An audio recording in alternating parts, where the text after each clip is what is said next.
নওশাদকে হারাবার চক্রান্তটা অনেক গভীর চক্রান্ত, আরএসএস এর চক্রান্ত, মোদির চক্রান্ত, তৃণমূলের চক্রান্ত।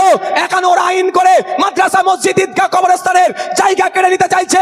আর এই নওশাদ সিদ্দিকী, শামীম দাদের সহযোগিতা নিয়ে, আইনি সহযোগিতা নিয়ে মোদির আইনকে সুপ্রিম কোর্টে আইনের মাধ্যমে আটকে রাখছে। তবে নওশাদ সিদ্দিকীকে হারালে নওশাদ সিদ্দিকী হারিয়ে যাবে এরকম ব্যাপার নয়, এটুকু মাথায় রাখবেন।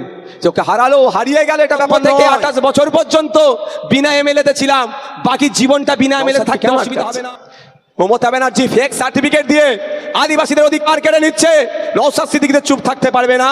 আমার সামনে আদিবাসীর অধিকার কেড়ে নিচ্ছে, আমি চুপ থাকতে পারবো না, আমি প্রতিবাদ করছি, আমি হুঙ্কার দিচ্ছি। বিধানসভার মধ্যে দাঁড়িয়ে মন্ত্রীদের চুপ করতে পারছেন কি বলছি? নওশাদকে কি করতে হবে? ওকে সরাতে হবে। সরানোর মাধ্যম দু তিনটে হতে পারে, মা প্রাণী মেরে দাও হতে পারে একটা, অথবা কি হতে পারে, ৭৭টা বিজেপির বিধায়ক আছে, কোনো কথা নাই। শুভেন্দু অধিকারী যেখানকার থেকে কন্টেস্ট করছে, সেখানে অভিষেক ব্যানার্জি, মমতা ব্যানার্জি বা স্টাররা সেইভাবে প্রচার করছে না। এক ভাঙড়ের বিধায়ককে ডিস্টার্ব কেন করা হচ্ছে? বিজেপি তৃণমূল কেন ফাঁদ পাচ্ছে? কেন আপনাকে আটকাতে চাইছে? এক জায়গায় কেন বসছে? এয়ারপোর্ট কারা তৈরি করে? Central government. জায়গা কে দেয়?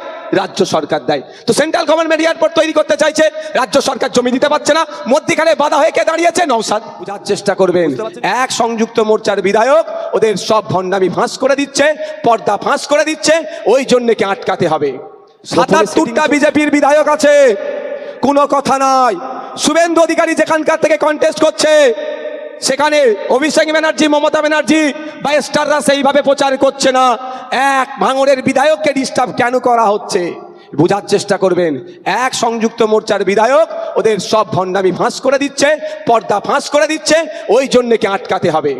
গোপনে সেটিং করছিল, সেটি এখন প্রকাশ্যে চলে এসেছে। জয়ন্ত গায়েন মহাশয় ভাঙড়ে বিজেপির পক্ষ থেকে দাঁড়িয়েছে, রাতের অন্ধকারে নয়, দিনের বেলায় সেটিং করতে গিয়েছিল।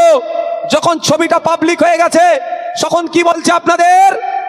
যেটা সৌজন্য সাক্ষাৎ, সৌজন্য সাক্ষাৎ নয়, সৌজন্য সাক্ষাৎ আমরাও জানি।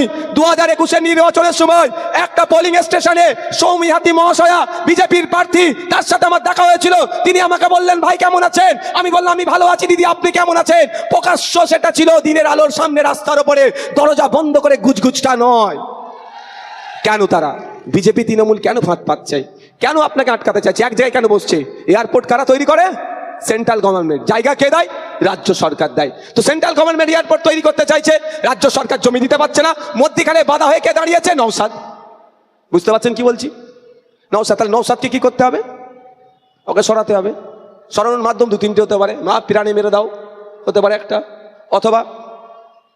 অথবা কি হতে পারে, হারিয়ে দাও।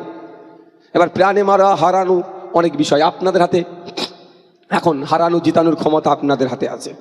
তবে নওশাদ সিদ্দিকীকে হারালে নওশাদ সিদ্দিকী হারিয়ে যাবে এরকম ব্যাপার নয়, এটুকু মাথায় রাখবেন। যে ওকে হারালো, হারিয়ে গেল এটা ব্যাপার নয়। যে স্বমহিমায় আছি ওই স্বমহিমায় থাকবো।